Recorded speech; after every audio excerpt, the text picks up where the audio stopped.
बिल्कुल सही बात है क्योंकि जो अनुभव रहा है आप सत्र देख लीजिए जिस तरीके से एसआईआर एक मुद्दे को लेकर पूरा सदन इन्होंने वॉश आउट कर दिया।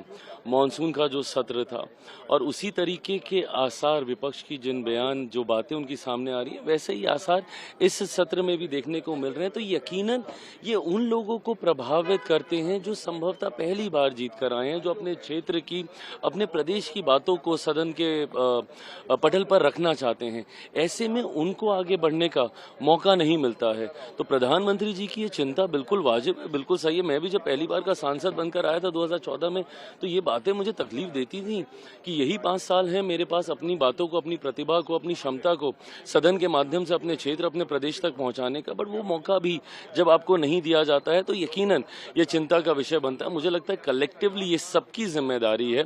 हम लोग एज सरकार पूरी तरीके से तैयार हैं। विपक्ष जिस विषय पे चर्चा करना चाहे उस पर बातचीत कर हम लोग जरूर हर विषय पर हम लोग चर्चा करेंगे, बट विपक्ष की भी जिम्मेदारी बनती है कि कम से कम सदन की गरिमा को बनाए रखें और सत्र चलने दें। विपक्ष का साफ तौर पर कहना है कि बिहार में वोटों की खरीद हुई, वोट काटे गए एसआईआर के माध्यम से, इलेक्शन कमीशन सरकार मिली हुई है, ये एक बहुत बड़ा आरोप है। विपक्ष जब तक सिर्फ और सिर्फ बहानेबाजी करता रहेगा कभी ये लोग वापस रिवाइव नहीं कर पाएंगे।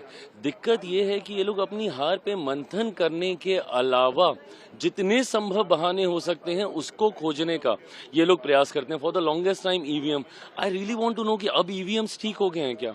क्योंकि जब से इनको ये नया मुद्दा मिला है कि वोटर लिस्ट में धांधली, तब से इन्होंने ईवीएम का जिक्र करना ही बंद कर दिया है। तो अब अगले 7-8 साल तक मुझे लगता है ये नया बहाना चलेगा।